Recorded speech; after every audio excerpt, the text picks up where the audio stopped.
I never thought I'd be sitting here, narrating a story that still feels like it's straight out of some absurd soap opera. My name is Clara, 34 years old, a corporate event planner by profession. My husband, Martin, 37, is or was a high-level marketing executive, the kind of man who could sell anything to anyone, including the illusion of a perfect marriage. We've been married for 10 years, and until recently, I thought we were happy. Oh, how naive I was. Martin always had this charisma about him, an effortless charm that drew people to him. But looking back, maybe I should have paid more attention to the way his charm seemed to work a little too well on the younger women at his office. I brushed it off, though. After all, he'd always been so attentive, so caring, until he wasn't. It all started about 3 months ago when Martin began working late, consistently. Big projects, he'd say. The team is counting on me, he'd add with that reassuring smile. I believed him because I had no reason not to. That's the thing about trust, it blinds you to the cracks forming right in front of you. One night, curiosity got the better of me. He left his laptop open on the kitchen counter, and I noticed an email notification from a woman named Vanessa. Vanessa was one of his younger colleagues, 28, a bright-eyed marketing assistant who Martin often spoke highly of. She's got potential, he'd say. I guess she had other potentials I wasn't aware of. I opened the email. My hands trembled as I read the words. Last night was amazing, Martin. I can't wait for our next late-night brainstorming session. My stomach dropped. It felt like someone had sucker-punched me, but it didn't end there. Oh no, Vanessa wasn't the only one. Over the next hour, I pieced together months of emails, text messages, and photos. Martin wasn't just cheating on me, he was having his own little office harem. There were 3 women: Vanessa, 28, Megan, 30, a graphic designer, and Lily, 26, an intern fresh out of college. The audacity, the sheer nerve of it all. I was furious, humiliated, and devastated all at once. But here's where it gets worse, much worse. I confronted Martin that same night. He walked through the door, briefcase in hand, looking as smug and untouchable as ever. Martin, we need to talk, I said, my voice icy but steady. He froze, his smile faltering just slightly. What's this about? He asked, his tone casual but his eyes darting nervously. I pulled out my phone and started scrolling through the screenshots I'd saved. Does Vanessa's brainstorming have anything to do with your sudden need for late nights at the office? His face went pale. For a man so skilled at spinning stories, he suddenly seemed at a loss for words. Clara, just don't, I snapped, my voice rising. And what about Megan? And Lily? What kind of mentorship program are you running over there, Martin? He stammered, trying to explain, to justify, to lie his way out of it, but I wasn't having it. The thing that pushed me over the edge, though, was his audacity to say, it didn't mean anything, Clara. It was just fun. Fun? 10 years of marriage meant nothing? My hands were shaking, but I refused to let him see me cry. You're disgusting, Martin. Do you even realize what you've done to us? And then, the most bizarre part of all, he smirked. You're overreacting, he said. If you can't handle this, maybe we need to rethink things. Rethink things? Was he serious? Oh, he was. Martin suggested we take a break, but what came next was something I never could have predicted. A week later, Martin moved out of the house to give us some space.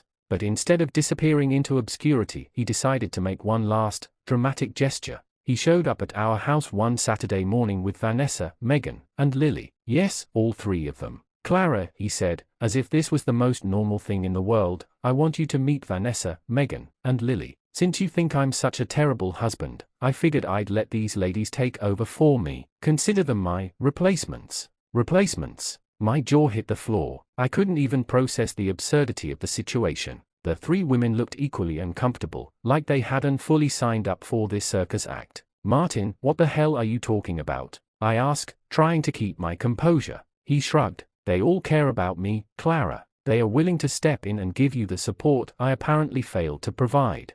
The room was spinning. This couldn't be real life. Get out, I finally said, my voice shaking. All of you, get out of my house. Vanessa tried to speak, something about how Martin said this would help, but I wasn't listening. I was done. Done with Martin, done with his ridiculous games, and done with being humiliated. As they left, Martin had the nerve to wink at me. Think about it, Clara. They might surprise you. Oh, they surprised me, all right, but not in the way he or I could have ever imagined. And that's where this insanity began. Little did Martin know, he had just set in motion a chain of events that would flip the script on him in ways he never saw coming. I spent the next few days trying to wrap my head around what had just happened. My husband, the man I'd spent a decade building a life with, had left me, not just for one woman, but 3. And he didn't stop at leaving. No, Martin had the gall to parade his ridiculous replacements into my home, like I'd ever entertained such a ludicrous concept. But what lingered with me most wasn't just the betrayal. It was the smirk, the wink, the smugness of a man who truly believed he was untouchable. That smugness, as it turned out, would be his downfall. 3 days after the replacement circus, as I'd started calling it in my head, I was at home drowning my sorrows in a bottle of wine and a mountain of true crime podcasts when my phone buzzed. A message from an unknown number popped up. "Hi Clara, I know this might be strange, but I need to talk to you. It's about Martin. Please don't ignore this, it's important. Megan." Megan? One of his replacements. At first, I was tempted to ignore her. After all, what could she possibly say that I didn't already know? But curiosity got the better of me. Against my better judgment, I replied, "What do you want?" Her response came almost immediately. "Please, can we meet in person? I promise it's worth your time. I'll explain everything. Tomorrow afternoon, there's a cafe on Main Street, 1 p.m. I stared at my phone for what felt like forever. Part of me wanted to tell her to go to hell. Another part, the part that desperately wanted answers, decided to see this through. After all, what did I have to lose? The next day, I arrived at the cafe, and there she was, Megan, the 30-year-old graphic designer, sitting nervously at a table by the window. She looked nothing like the confident, man-stealing vixen I'd imagined. Instead, she seemed ordinary, almost timid. "Clara," she said, standing up as I approached. "Thank you for coming." I sat down, crossing my arms. "Make it quick, Megan. I don't have all day." She nodded, wringing her hands. "I don't know how to say this, but I think you need to know the truth about Martin." I raised an eyebrow. "The truth? You mean the fact that he's a lying, cheating scumbag who's been stringing along 3 women behind my back?" "Yeah, Megan, I think I've got the gist." She shook her head. "No, it's worse than that." "Worse? How could it possibly be worse?" Megan took a deep breath and began to explain. "Martin is not just cheating on you with us. He's been manipulating all of us, playing us against each other. I only found out the full extent of it a few days ago." I narrowed my eyes. "What do you mean?" "Vanessa, Lily, and we didn't know about each other at first. He told each of us a different story. With me, he said he was divorcing you because you were emotionally abusive. With Vanessa, he said you cheated on him. And with Lily, well, he told her you were cold and distant, and that he'd fallen out of love with you years ago." My jaw tightened. "And you all believed him?" She nodded, looking ashamed. "We did, at first. He's so convincing, Clara. He has this way of making you feel special, like you're the only one who matters. But then, when we started comparing stories..." "Wait," I interrupted. "You compared stories? How?" Megan hesitated. "Vanessa and we ran into each other at his apartment. He wasn't expecting us both to show up at the same time. Things got messy. That's when we realized he was lying to both of us. And then we found out about Lily. She's just a kid, Clara. She didn't deserve any of this." For a moment, I was speechless. The layers of Martin's deceit were unraveling faster than I could process. But Megan wasn't finished. "There's more," she said, her voice trembling. "Martin, he's been using us. All of us. He's been borrowing money from Vanessa, promising to pay her back once his divorce was finalized.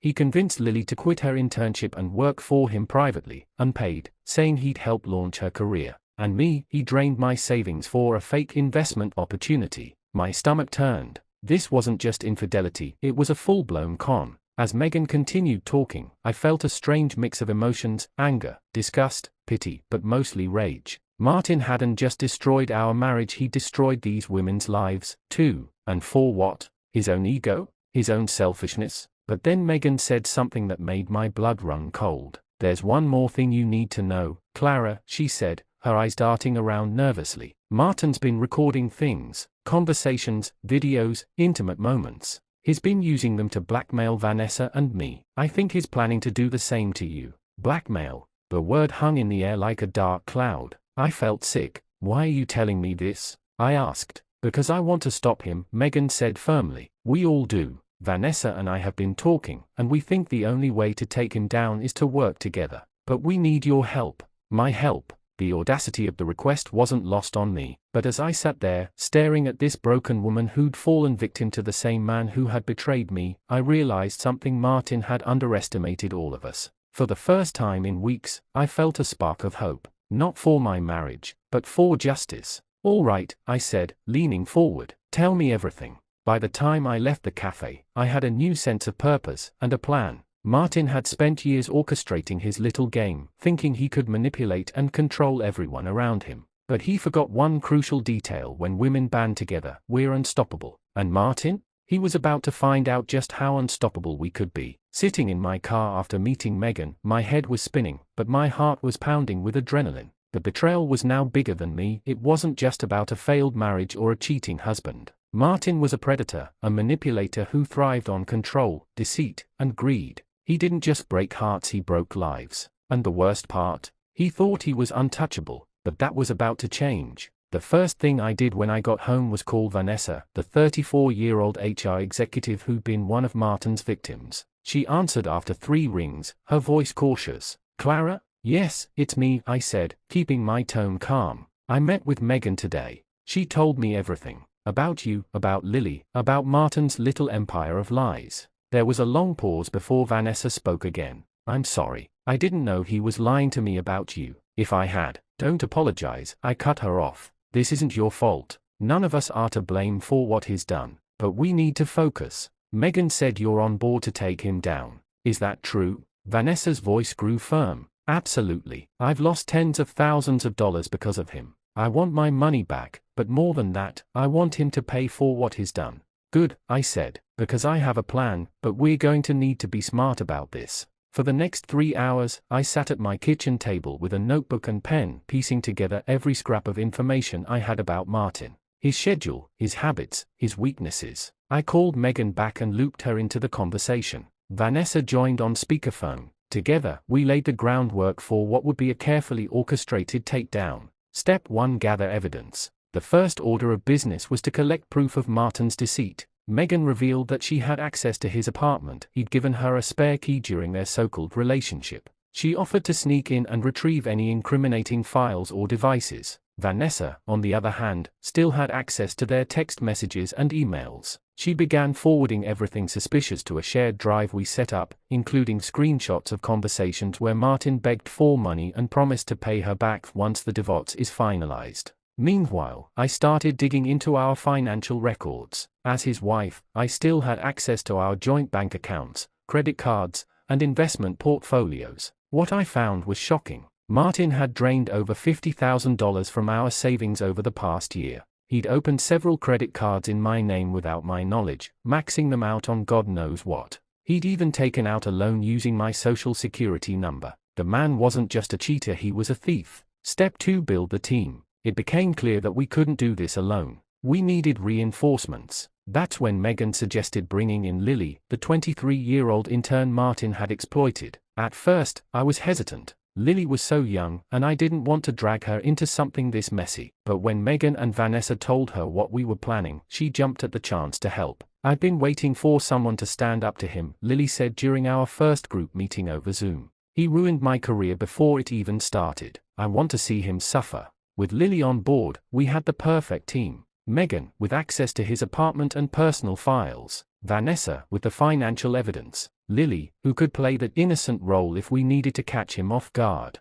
And me, the scorned wife who had nothing left to lose. Step 3: Set the trap. The plan itself was simple, yet brilliant. Expose the blackmail. Megan would retrieve Martin's files and devices, focusing on anything incriminating, videos, recordings, or other evidence of his schemes. We'd turn them over to the authorities, ensuring he couldn't use them against us or anyone else. Drain his resources using the financial records I'd uncovered. Vanessa and I would file lawsuits against him for fraud and theft. Between legal fees and frozen accounts, Martin would be left scrambling. Public humiliation. Lily came up with this idea, and it was pure genius. Martin had a big client presentation coming up, a pitch to secure funding for a new business venture. We'd crash the meeting and expose his lies in front of everyone, including his potential investors. Legal action. Once the dust settled, we'd file 4 restraining orders and ensure he faced criminal charges for fraud, blackmail, and identity theft. Step 4: The bait. The final piece of the puzzle was luring Martin into a false sense of security. That's where I came in. Over the next week, I played the role of the devastated, heartbroken wife. I sent him tearful texts, begging him to reconsider. I left voicemails saying I missed him. I even arranged to run into him at his favorite coffee shop, where I pretended to be a blubbering mess. Martin, predictably, ate it up. He texted me back, claiming he still cared about me and wanted to make things right, all while continuing his charade with the other women. What he didn't know was that every conversation, every interaction, was being recorded. By the time we were done, we'd have more than enough evidence to bury him. By the end of the week, everything was in place. The evidence was gathered, the trap was set, and the players were ready. Martin thought he was playing us. He thought he was smarter, stronger, and more powerful than any of us. But he forgot one thing: when women come together, we're unstoppable. And Martin? He was about to learn that the hard way. The morning of Martin's big presentation felt electric, as if the universe itself was holding its breath. This was the day everything would come crashing down for him, and none of us could wait to light the match. I woke up earlier than usual, my nerves on edge but my resolve steely. I had rehearsed my role in this plan over and over, and now it was time to execute it. For the first time in months, I felt a sense of control over my life, and that was more powerful than any fear Martin had instilled in me. The meeting. Martin's presentation was being held in a sleek conference room downtown, in a high-rise building with glass walls and a panoramic view of the city. It was the kind of setting where deals were made and millions exchanged, exactly the stage Martin loved to perform on. He was pitching his latest business venture to a room full of investors. According to Megan, the pitch revolved around a tech startup he claimed to have founded, complete with fabricated financial projections and testimonials. It was nothing more than a glorified scam, but Martin had always been a master at making lies sound like the truth. We arrived separately, each of us playing our part. Megan went in first, disguised as one of the catering staff. She wore a simple black uniform, blending seamlessly with the others as she wheeled trays of coffee and pastries into the room. Tucked inside her tray was a hidden camera, recording every second of the meeting. Vanessa and I followed shortly after, dressed in sharp business attire to look like potential investors. We signed in at the front desk, using fake names and credentials. Lily arrived last, posing as an assistant to one of the investors in the room. We were ready. The pitch begins. From our seats at the back of the room, Vanessa and I watched as Martin strutted to the front, his expensive suit tailored to perfection, his signature charm oozing from every pore. He greeted the investors with a broad smile, shaking hands and exchanging pleasantries like the con artist he was. "Ladies and gentlemen," he began, his voice smooth and confident, "thank you for taking the time to join me today. I'm here to present an opportunity that I believe will not only change the game but redefine the rules altogether." I wanted to vomit. As he launched into his presentation, flipping through slides filled with fake data and buzzwords, I could feel the anger simmering in my chest. But I kept my composure. This wasn't the time to lose control. The interruption. The plan had been to let Martin get halfway through his pitch before we made our move. But as fate would have it, the universe decided to lend us a hand. One of the investors, a sharp-looking man in his 50s, raised his hand and asked a question about the financial projections Martin had just presented. "Mr. Caldwell," the man said, his tone skeptical, "these numbers look impressive, but I couldn't find any public records for your company. Can you clarify that?" Martin faltered, just for a second, but quickly recovered. Yes, great question," he said, flashing his trademark smile. "We're currently in the process of filing the necessary paperwork. These things take time, as I'm sure you understand." It was a weak answer, and the investor didn't look convinced. That's when Megan made her move. Disguised as a caterer, she accidentally knocked over a tray of coffee, spilling it all over Martin's laptop. "Oh my God, I'm so sorry," she exclaimed, her voice laced with fake panic. Martin's face turned red as he tried to salvage his laptop, but the damage was done. The slides disappeared from the screen, replaced by a black error message. Well, let's take a short break while I sort this out," Martin stammered, clearly flustered. It was the opening we needed. The reveal. As Martin scrambled to fix his laptop, Vanessa stood up and addressed the room. "Ladies and gentlemen, I hate to interrupt, but there's something you all need to see before you make any decisions today," she said, her voice clear and authoritative. All eyes turned to her. Martin froze, his expression shifting from confusion to panic. Vanessa pulled out a USB drive and plugged it into the projector. Moments later, the screen lit up with a slideshow of evidence. Screenshots of Martin's fraudulent emails and texts. Bank statements showing stolen funds. Video clips of Martin bragging about his schemes to Megan and Vanessa. The room erupted in murmurs as the investors began flipping through the printed packets Vanessa had handed out, each one detailing Martin's web of lies. Martin Caldwell is not an entrepreneur, Vanessa continued. He's a con artist, and everything he's presented here today is a lie. The confrontation.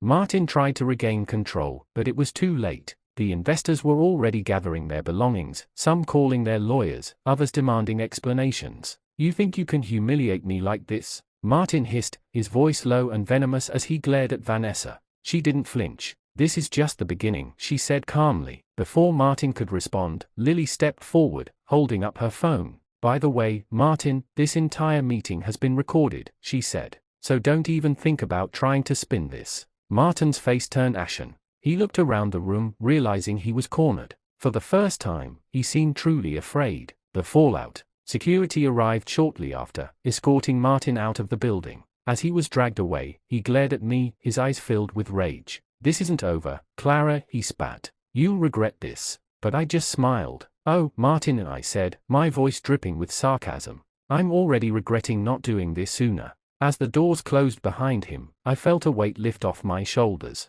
For the first time in years, I was free. And Martin? He was finally getting what he deserved. We stayed behind to speak with the investors, answering their questions and providing additional evidence. By the end of the day, Martin's entire scam had unraveled. His accounts were frozen, his reputation destroyed, and legal action was already underway. But this wasn't the end. Not yet. Because Martin wasn't just going to lose his business. He was going to lose everything. When the dust finally settled, the silence was almost deafening. 4 years, my life had been defined by chaos, lies, and Martin's constant manipulation. But now, for the first time, I could finally see the world clearly, and it was both liberating and terrifying. Martin's downfall. It didn't take long for the fallout from the presentation to spread like wildfire. By the end of the week, news of Martin's fraudulent schemes hit every major business outlet in the city. Headlines like Entrepreneur or Con Artist and Tech Mogul Exposed in Elaborate Scam dominated the news cycle. Martin had always craved the spotlight, but now it turned on him in the worst possible way. Every skeleton in his closet came tumbling out: the fake companies, the stolen money, the forged documents. Investors who had lost millions banded together to file lawsuits against him.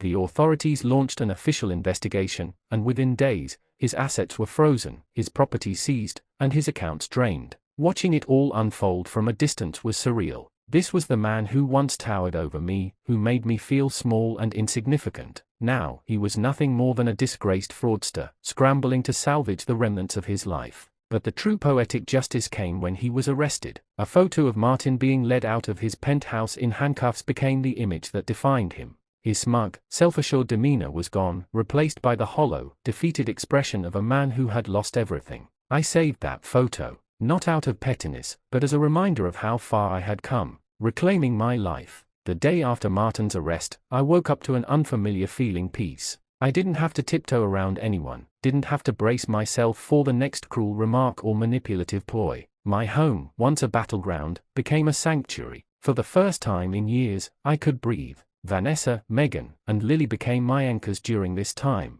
We spent countless evenings together, drinking wine, laughing about Martin's downfall, and celebrating the small victories. It felt like I had found a new family in them, one built on trust and mutual respect, something Martin had never given me. I also threw myself into therapy, determined to unpack the years of emotional abuse I had endured. It wasn't easy, confronting the parts of myself that had allowed Martin to control me. But with each session, I felt stronger, more whole. The unexpected visit. One evening, about 2 months after Martin's arrest, I got an unexpected knock at my door. When I opened it, I found his mother, Evelyn, standing on my porch. Evelyn had always been polite to me, but we were never particularly close. Martin kept me isolated from his family, and I assumed they shared his arrogance. But the woman in front of me now looked nothing like the proud, composed figure I remembered. Her eyes were red and swollen, her hands trembling as she clutched her purse. "Clara," she said softly, "may I come in?" I hesitated, unsure of her intentions, but ultimately stepped aside.